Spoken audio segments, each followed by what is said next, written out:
Les 24 heures du Mans sont depuis leur origine un laboratoire pour la course et le monde de l'automobile en général.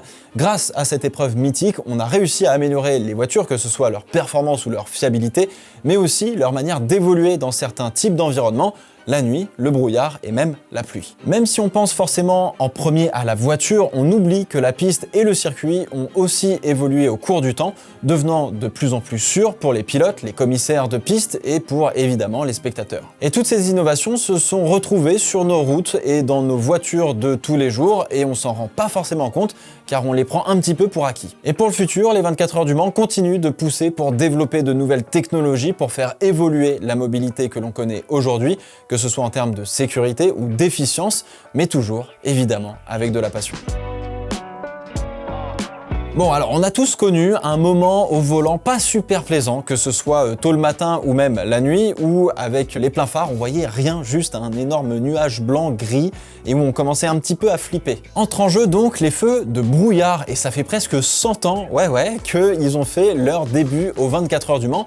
En 1926, du côté des S de la section Maison Blanche du circuit des 24 heures, il y a un petit ruisseau, et c'est une zone qui est particulièrement humide pendant la nuit et au petit matin. Et donc on a souvent du brouillard là-bas. C'est donc Pierre Marchal, fabricant de lanternes et de projecteurs, qui arrive à convaincre les ingénieurs de la marque Lorraine Dietrich d'installer justement un projecteur supplémentaire au centre de la voiture, devant la calandre pour aider justement à mieux voir dans le brouillard. Alors sans trop rentrer dans tous les détails, le phare en fait projette un faisceau lumineux proche du sol pour éclairer en dessous de la nappe d'humidité et du coup éviter la réfraction avec les gouttelettes d'eau.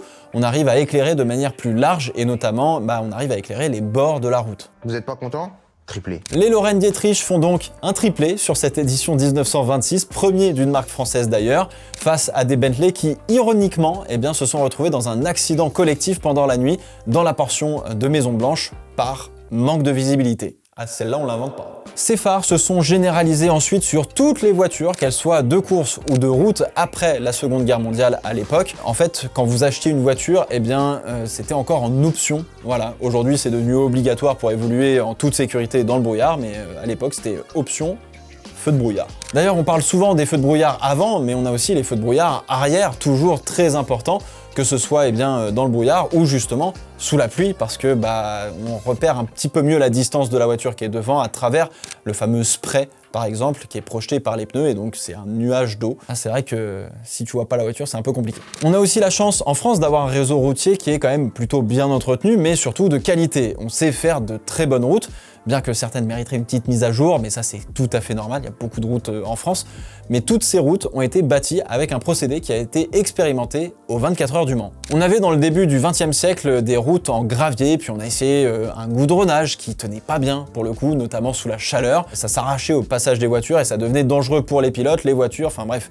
C'était un peu galère. Et puis si on devait utiliser le jargon d'internet aujourd'hui, le secrétaire général de l'ACO a fait une OP avec les ponts et chaussées tout simplement pour faire du circuit du Mans un laboratoire pour développer la technologie de la route. Alors du coup ça a testé plein de composés, de goudron bitume avec du gravillonnage, etc. Bref, ça a beaucoup bossé pendant que l'État français en fait prenait la direction des routes en béton et en ciment qui avec la circulation de l'époque suffisait tout simplement parce que ça ne détériorait pas la chaussée. Et donc en 1927 sur la fameuse ligne droite des Hunaudières, on organise même un concours avec 3 tronçons pour voir la route avec la plus grande qualité, ce qui finalement conduira l'État français à approuver et à prendre la technique Mansell pour le reste du réseau routier national. Au lieu de prendre finalement 40 ans à tout rénover à l'époque, il faudra seulement 4 ans avec ces nouvelles méthodes. Et donc évidemment aujourd'hui, une fois tous les 5-6 ans, on se pose la question de comment refaire ou améliorer la qualité de la piste. La ligne droite des Hunaudières, c'est un macadam qui est absolument sacré. Mais maintenant, vous savez un peu pourquoi. Et d'ailleurs, c'est là-bas qu'on a vu la première ligne discontinue, justement. On a aussi eu des évolutions sur la signalétique sur le circuit pour permettre de donner des points de repère, justement, pour les pilotes, avec des panneaux réfléchissants ou même des dièdres réfléchissants au sol. Vous savez, c'est ces fameux petits trucs là qu'on retrouve sur les lignes blanches et qui réfléchissent. On a eu l'apparition des rails de sécurité, la fameuse glissière en 1964, puis les bacs à sable où bon nombre de pilotes se sont tankés et ont transformé leurs 24 heures du Mans en rallye raid pour sortir leur voiture du sable avec une pelle. Ces mêmes bacs qui existent aujourd'hui d'ailleurs sont finalement des grandes piscines de gravier non coupant, issues de la Loire notamment. Voilà, donc vous vous tankez, pas dans le sable, mais l'effet est à peu près le même avec les graviers. Et puis on a eu l'apparition des vibreurs et des zones de dégagement permettant de sécuriser la piste et ses alentours directs à des spectateurs et des commissaires de piste. D'ailleurs, en parlant des commissaires de piste, sans eux, on n'aurait pas de course et ça s'est organisé très tôt entre l'armée, les pompiers et même des volontaires. En 1933, on arrivait déjà à transporter des accidentés graves en moins de 20 minutes à l'hôpital grâce à une très bonne coordination.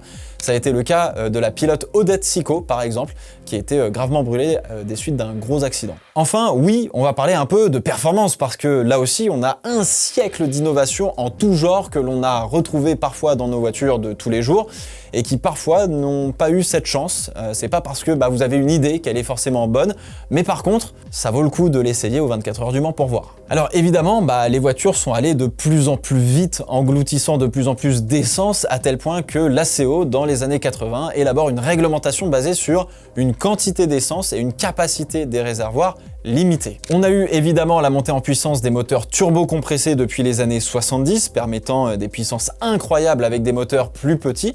Puis depuis la fin des années 2000 et la prise de conscience écologique, ça a sensibilisé les constructeurs à faire mieux, mais autrement. On a donc eu l'apparition de l'hybride, même si on avait eu un premier essai avec la Panose à la fin des années 90 par exemple, mais depuis 2012, c'est toujours une voiture hybride qui a gagné les 24 heures du Mans. Alors on a testé différentes manières d'apporter une hybridation à la voiture, notamment avec un volant d'inertie, mais celle qui est restée et que l'on voit partout désormais, ce sont les batteries et le fameux MGUK qui s'occupe de récupérer l'énergie cinétique au freinage et de la redispenser à l'accélération.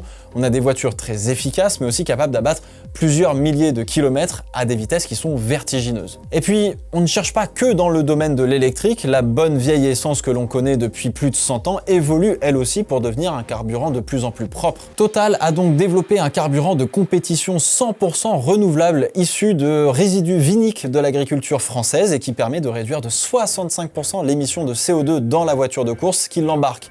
La piste, elle ne représente qu'un peu plus d'1% de l'impact environnemental global des 24 heures du Mans. Ce n'est rien comparé à la venue des spectateurs par exemple, et c'est là où il faut travailler le plus. Et forcément, vous allez me poser la question de l'hydrogène, où là aussi il y a beaucoup de recherche et de développement avec la mission H24 par exemple, ou encore des constructeurs qui se posent la question de se servir de l'hydrogène à la place de l'essence dans un moteur à combustion interne. Ce serait pas mal, on aurait toujours le bruit. L'objectif, c'est d'avoir des prototypes à hydrogène en course aux 24 heures du Mans en 2027, donc ça arrive très prochainement. Alors peut-être que l'on verra aussi ce genre de prototype dans le fameux Garage 56, un stand spécialement dédié à de l'innovation en général, qui a vu passer les Delta Wing de Nissan, mais où parfois on fait une petite exception avec la NASCAR Next Gen, qui a couru en 2023 et qui a bercé vos oreilles. J'espère que vous en avez bien profité. Bref, la compétition pousse toujours plus loin le développement et quoi de mieux que de montrer qu'on est tout simplement le meilleur sur 24 heures. C'est l'histoire des 24 heures du Mans et c'est comme ça qu'on arrive à innover.